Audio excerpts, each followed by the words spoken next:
Vamos trabalhar, gente? Chega de moleza, é hora de aprender e aprender a palavra de Deus. Bem, nós vamos estudar hoje chamado de Era Sombria, um período. Por que é chamado de Era Sombria? Nós já estudamos na aula passada até a morte do apóstolo Paulo. O apóstolo Paulo foi decapitado por volta do ano 68, depois do nascimento de nosso Senhor e Salvador Jesus Cristo. A primeira parte da história da igreja começa com a ascensão de nosso Senhor e Salvador Jesus Cristo e a descida do Espírito Santo. Esta é a primeira parte. Nós já aprendemos isso aí. Depois, a segunda parte, nós estudamos da descida do Espírito Santo no dia de Pentecostes até o apedrejamento de Estevão. Porque ali a perseguição pelos judeus, os judeus começam a perseguir a igreja, mas a igreja até então só tem judeus, só o povo judeu que tá servindo a Deus, que está aceitando Jesus. Só que como eles vieram para a festa do Pentecostes e retornaram para os seus lares, aqueles 3.000 que Pedro ganhou no seu primeiro sermão, na sua primeira pregação, foram com o evangelho. Então Paulo, que era fariseu, doutor na lei, ele tinha autorização da liderança judaica para perseguir esses judeus que aceitaram Jesus como Messias. Então ele está indo com esse documento revestido para prender, perseguir os cristãos. E ele teve um encontro com Cristo. E simultaneamente neste período, nesta época, o Espírito Santo começa também a impactar os gentios. Porque nós temos dois povos. Naquela época nós tínhamos dois povos, o povo judeu e os demais que não eram judeus são chamados de gentios. São chamados de gentios, ou era judeu ou era gentio. Então o que acontece? Claro, tem os prosélitos que se tornam judeus, gentios que se tornaram judeus, tem os simpatizantes também. Mas ou era judeu ou era gentio. E o que acontece? Os gentios começaram a aceitar Jesus também. Eles começaram a ter um encontro com Cristo, serem impactados. E Pedro foi revelado sobre isso, Barnabé. Aí nesse período nós estudamos que a conversão de Paulo, quando ele estava indo para Damasco, na Síria, para perseguir os cristãos, teve um encontro com Cristo, por isso é chamado apóstolo dos gentios. Mas tudo isso nós já estudamos. Agora, da morte de Paulo até o ano 100, a história da igreja chama de Era Sombria. Por quê? Porque nós não temos informações sobre esse período. Nós não temos quase informações na história sobre esse período. São poucas as informações. Mas tem um texto importante que eu quero compartilhar com você. O texto que se encontra em Lucas, capítulo 21, do verso 20 ao 24. Lucas 21, do 20 ao 24. É Jesus dizendo, olha só o que Jesus diz. Mas, quando vides Jerusalém cercada de exércitos, sabei então que é chegada a sua desolação. Então os que estiverem na Judéia, fujam para os montes.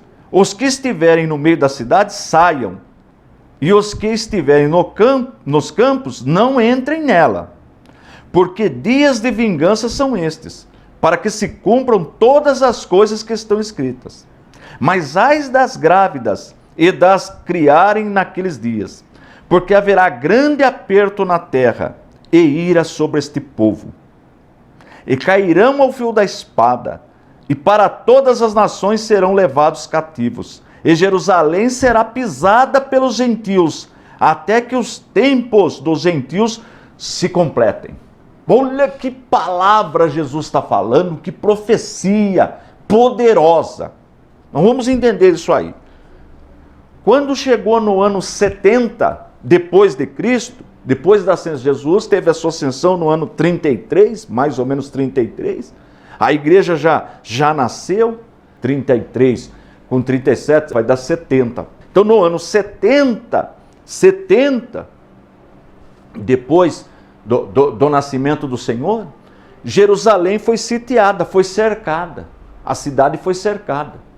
E quem estava nesse comando era o general Tito. O general Tito cercou a cidade, sitiou a cidade, mas as pessoas os judeus que aceitaram Jesus como Salvador, que entenderam que Jesus era o Messias, lembraram dessa palavra.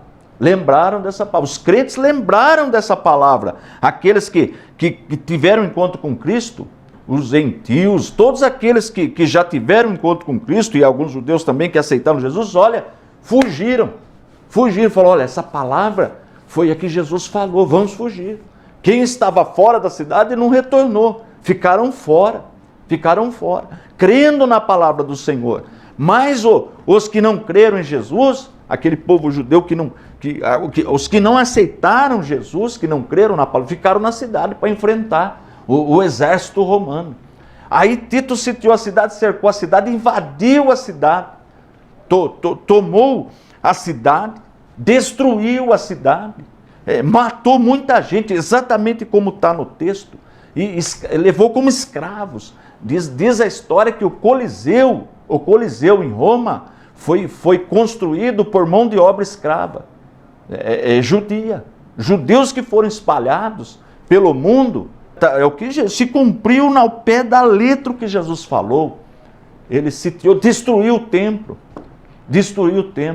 E as pessoas que ficaram vivas foram vendidas como escravos. E o Estado, o reino de Israel, de Judá, aquela área que tinha ainda, apesar de o domínio ser romano, mas eles tinham uma certa independência, pelo menos a religiosa. Nesse período tinha uma independência religiosa. Os saduceus, os fariseus, eles tinham uma unidade ainda. Eles agora terminou. Deixa desistir. Você vê que situação? E Jesus disse nessa palavra que Jerusalém será pisada, agora ela está no domínio 100% romano. Depois vai cair no domínio dos muçulmanos e nunca mais. E ela deixa de ser, olha o que Jesus falou, olha, e cairão ao fio da espada, e para todas as nações serão levados cativos. E Jerusalém será pisada pelos gentios até que o tempo dos gentios se complete. Sabe quando Israel voltou a ser nação novamente? Ser Estado novamente? Sabe quando? Em 1948. Olha que palavra profunda, que assunto importante. Então eu citei uma profecia aqui, palavras de Jesus que Lucas registrou. Então a chave do assunto aqui é: e Jerusalém será pisada pelos gentios até que os tempos dos gentios se completem. Então no ano 70, Tito destrói a cidade, destrói o templo, e agora deixa de existir a nação de Israel. Estão todos espalhados, e escravos foram vendidos, enfim. Agora, quem creu na palavra de Jesus, lembra que eu disse aqui que o Espírito Santo faz lembrar? Está vendo? Por que o crente precisa estudar a Bíblia? Por que o crente precisa sempre estar estudando e aprendendo na palavra? Porque na hora exata o Espírito Santo faz lembrar. Então eles lembraram das palavras que Jesus havia dito. Então, fugiram, obedeceram. Mas quem não creu em Jesus, olha aí, ou foi vendido como escravo, ou foi morto, foram espalhados. E Jerusalém, então, é pisada agora pelos gentios. O templo é destruído. A nacionalidade, porque o templo era o maior símbolo deles, foi destruído. E só volta a ser nação, olha que importante, só volta a ser nação em 1948. 1948, há pouquinho tempo. E numa assembleia presidida onde estava lá Oswaldo Aranha, presidindo essa assembleia. Então ele, segundo a história, ele deu o voto Minerva. E Israel passa a ser nação. Olha o Brasil aí, né? Participando deste evento. Israel volta a ser nação. Então Jesus, falando sobre a sua volta, profeticamente, uma coisa importante, porque quem são os gentios? Ou era judeu, ou gentil. Até hoje é assim. Os gentios que aceitam Jesus, que somos nós. Então nós passamos a pertencer à igreja. Então hoje nós temos 3 povos agora. nós temos o povo judeu, o povo gentil e a igreja. E a igreja. Olha que coisa maravilhosa. Agora, olha o detalhe. Até que o tempo dos gentios se complete. Ou seja, o tempo dos gentios é uma referência ao evangelho para nós. Porque até então, a palavra de Deus só estava nas mãos do povo judeu. Você sabia disso? Só a nação de Israel que conhecia o Deus verdadeiro, que servia o Deus verdadeiro. Os demais povos não, considerados gentios. Mas agora, a palavra de Deus sai do judaísmo, sai da nação de Israel, que não está existindo mais, e passa para nós, que somos chamados gentios. E todos nós que somos chamados gentios, que reconhecemos que somos pecadores, que reconhecemos e que aceitamos Jesus Cristo como nosso único e suficiente Salvador, então quem nos revela isso? Quando nós somos impactados pela palavra, quem nos revela isso é o Espírito Santo, porque o Espírito Santo veio para habitar na igreja. É o Espírito Santo que nos convence do pecado. É o Espírito Santo que abre a nossa mente, os nossos olhos espirituais. Então, quando nós reconhecemos que somos pecadores, e para reconhecer que é pecador, precisa do Espírito Santo. Precisa ser revelado pelo Espírito Santo. Então o Espírito Santo veio para habitar na igreja no dia dos Pentecostes, no dia de Pentecostes. E existe um número de pessoas que o Espírito Santo vem buscando. Cada geração que passa, o Espírito Santo tem um número que ele busca, que ele vai impactar com a sua palavra. E a senhora que está me assistindo, que teve um encontro com Cristo, a senhora pertence à igreja invisível. Eu não estou falando de denominação. Não importa se a senhora é da Deus e Amor, do Brasil para Cristo, da Plenitude, da Universal, da Assembleia de Deus, Batista, Presbiteriana. Isso não importa. O importante é que a senhora reconheceu, que o senhor que está me assistindo, o importante, você que está me assistindo, que você reconheceu que é um pecador e entendeu que Cristo é o único mediador entre Deus e os homens, que Cristo é o Cordeiro de Deus que tira o pecado do mundo. Então, quando aceitou Jesus Cristo como único e suficiente Salvador, passa a pertencer à igreja. Então, esta geração que nós estamos vivendo, existem milhares e milhares de pessoas que foram impactadas pela palavra de Deus, seja num culto público, seja na praça, seja por meio de um programa de televisão. Eu não tenho dúvida disso. Este canal que chega até aí a sua casa, eu não tenho dúvida que Deus tem falado com você. Eu não tenho dúvida disso, por meio deste veículo. Então as pessoas que aceitam este plano passam a pertencer à igreja. Só que esse tempo dos gentios, ele se completa quando? A Bíblia fala, olha, que Jerusalém seria pisada até que se completasse o tempo dos gentios. E hoje Israel não voltou a ser nação? O que isso significa? É o nosso tempo. O tempo da pregação do Evangelho. Quando ele se completasse, então Israel, há um sinal aí, foi pisada, Jerusalém foi pisada pelos gentios do ano 70 até 1948. Agora passou de novo a ser nação de Israel. Então, olhe atenção nas palavras de Jesus. Atenção, do mesmo jeito que nessa era sombria, neste período, aqueles que creram na palavra de Jesus, aqueles que creram na sua palavra, no que Jesus ensinou, fugiram para os montes e não foram mortos pelos romanos, conseguiram escapar com vida. Presta atenção. Nós, igreja, é hora de ficar atento. É hora de ficar atento. O crente precisa ficar atento. Por quê?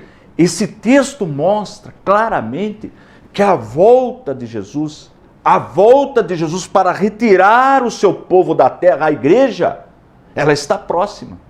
A volta de Jesus está próxima. Nós não sabemos o dia, Nós não sabemos o dia, é verdade. Mas Jesus deixou um sinal aqui importantíssimo para nós observarmos. Então é a hora do crente ficar esperto. Do crente voltar para a palavra, meditar na palavra, estudar a palavra, usar o seu tempo para fazer a obra de Deus. Porque Israel já voltou a ser nação, e Israel é o relógio de Deus para nós cristãos. Essa profecia, da mesma forma que ela serviu para os irmãos da igreja primitiva, serve para nós hoje. Muita atenção com os sinais. Depois nós vamos aprender outros sinais que Jesus deixou. Agora, o que vai acontecer? O que é esse encerramento do tempo dos gentios? É o arrebatamento da igreja. É a retirada da igreja da terra. A retirada, tá bom? Então esse assunto é de mais importante. E neste período nós vimos que no período de Paulo, a perseguição foi pelo imperador Nero, que era louco. Nero tacou fogo em Roma e acusou os cristãos. Neste período, nos anos 90, a perseguição é pelo imperador Domiciano, por volta dos anos 90. Agora, por que os cristãos foram perseguidos nesse período? Qual que era o problema? Então, muitas vezes, nesse primeiro período, os próprios judeus perseguiam os cristãos, porque depois da destruição de Jerusalém, aí a igreja vai ficar separada do judaísmo definitivamente. A verdade é essa. E nós temos uma coisa que os cristãos faziam, que muitas vezes eles acusavam injustamente. Por exemplo, nós temos na Bíblia 2 ordenanças para nós cristãos. A primeira dela é o batismo, o ritual do batismo. O batismo, ele não salva ninguém. O batismo nas águas não salva ninguém. O batismo é uma ordenança. Quem salva é Jesus. Por que eu vou ser batizado então? Por quê? Porque é uma ordenança de Jesus. Eu sempre cito aqui uma experiência minha como uma comparação, quando eu fui para o quartel, quando eu tinha 18 anos, que eu fui servir o Exército Brasileiro um ano servindo o Exército Brasileiro. Então eu passei a pertencer, eu deixei de ser civil para ser militar. Eu passei a pertencer ao Exército Brasileiro. Então, se eu cometesse algum delito, alguma coisa, a polícia me encontrasse e fosse me prender, ela não podia. Ela tinha que chamar o Exército, porque eu pertencia ao Exército Brasileiro. Olha que coisa profunda. Aí quando chegou no dia 25 de agosto, que é o dia do soldado, então eu pertencia ao Exército, mas eu não era soldado ainda, eu era recruta. Interessante. Até o dia 25 de agosto eu era recruta. Agora no dia 25 de agosto fizeram uma festa lá no quartel, levei meus familiares, é bonito, todo mundo de farda, tudo bonito, bem arrumado. E aí a gente faz um juramento. Eu fiz o meu juramento de, se preciso fosse, daria minha vida pelo Brasil, pela nossa pátria mãe. Eu jurei isso daí. Jurei, crendo, prometi isso aí, prometi. Se alguém invadir o nosso país e de forma errada, no nosso país, nossa liberdade, invadir a nossa pátria, lutarei pelo país. Eu prometi, eu jurei isso aí. Então isso eu fiz lá no quartel. Olha que interessante. Então o que é o batismo? O que é o batismo? Mesma coisa.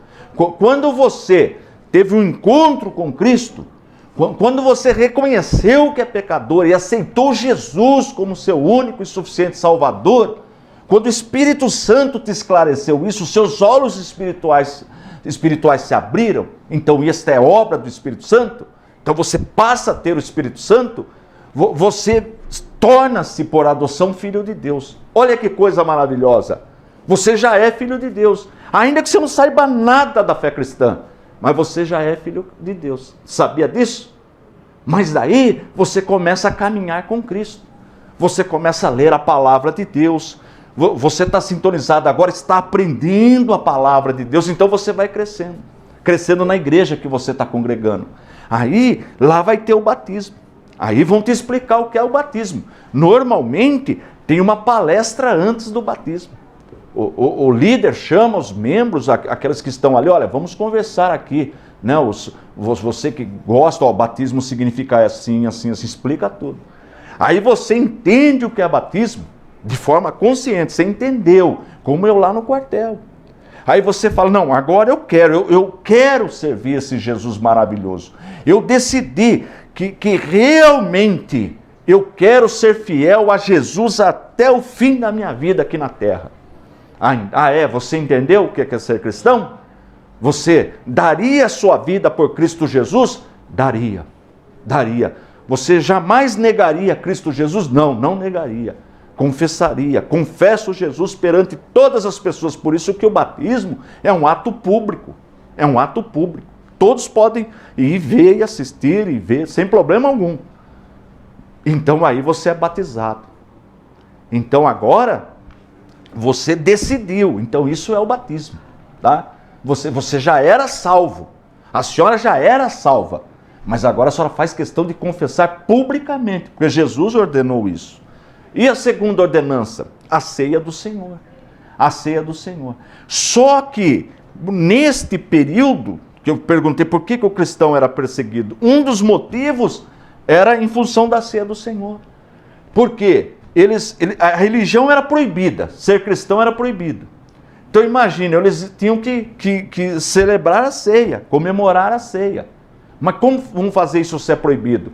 Então muitas vezes eles iam na mata ou em algum lugar escondido. E na ceia diz assim, olha, o texto diz, este é o meu corpo, que reparto entre vós.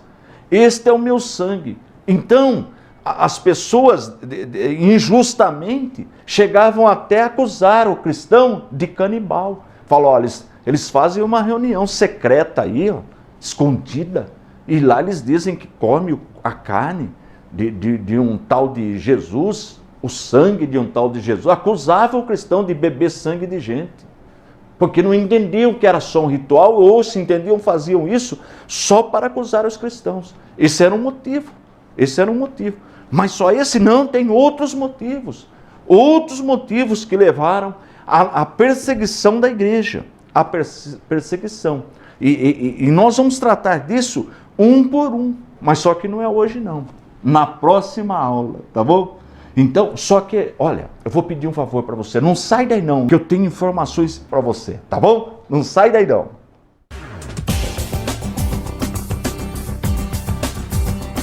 Você está gostando da nossa programação? Tem sido bênção para a sua vida? Eu creio que sim, porque o nosso propósito, o nosso objetivo é levar até o conforto do seu lar a genuína palavra de Deus. E eu quero convidá-lo para ser o nosso aluno, para ser a nossa aluna. Eu já expliquei que são módulos, são livros. Cada livro desse aqui são 4 matérias que você vai estudar. No final de cada matéria tem um questionário, normalmente 15. Olha, esse aqui tem 15 perguntinhas. Você não precisa copiar a pergunta na hora de resolver. Você pega o seu caderninho, pode ser no computador também, mas se preferir no caderno, e vai anotando as respostinhas. Coloca o seu nome, anota. Aí você pode escanear, tirar foto, enviar pelo WhatsApp ou pelo correio, como você preferir. No módulo vai tudo explicado. Aproveite, peça também a Bíblia Apologética. Com essa Bíblia, você vai poder conversar com qualquer pessoa, independente de religião, e mostrar com precisão a razão da nossa fé. Vai ser uma bênção para a sua vida. Eu falo isso como testemunho. Eu recebi dos meus pais essa herança.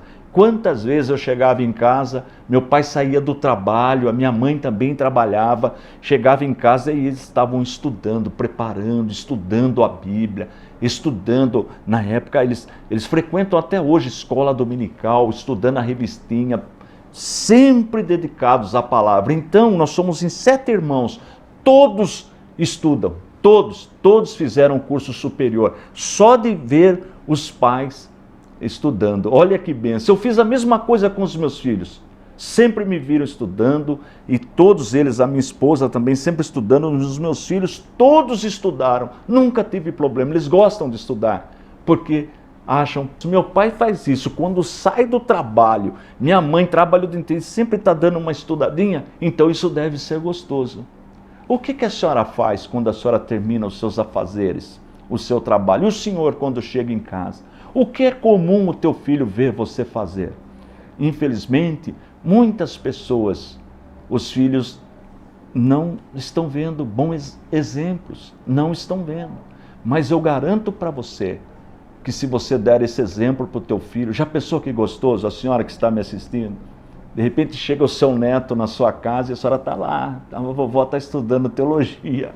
Não é maravilhoso? O senhor chega o seu netinho, o seu filho, o seu amigo, um coisa assim, não, estou estudando, estudo teologia, ele vai ficar curioso.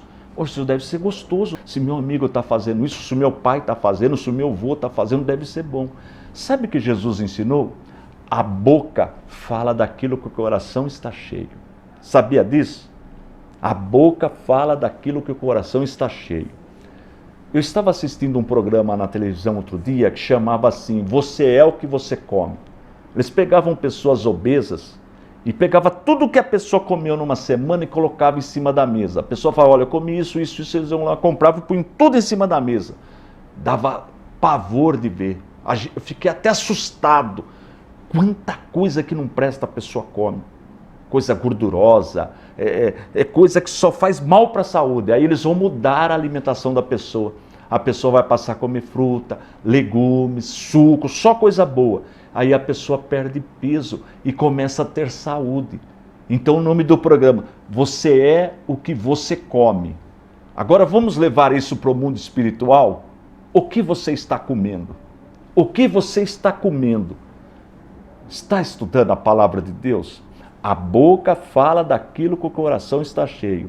Para a sua vida espiritual ser bem desenvolvida, para que você desenvolva os músculos espirituais e possa realmente prestar um serviço que agrade Jesus, você precisa estudar a palavra de Deus. Olha que bênção, agora todos podem aprender a palavra de Deus. Gente, estou indo embora, forte abraço e fiquem todos na paz de nosso Senhor e Salvador Jesus Cristo.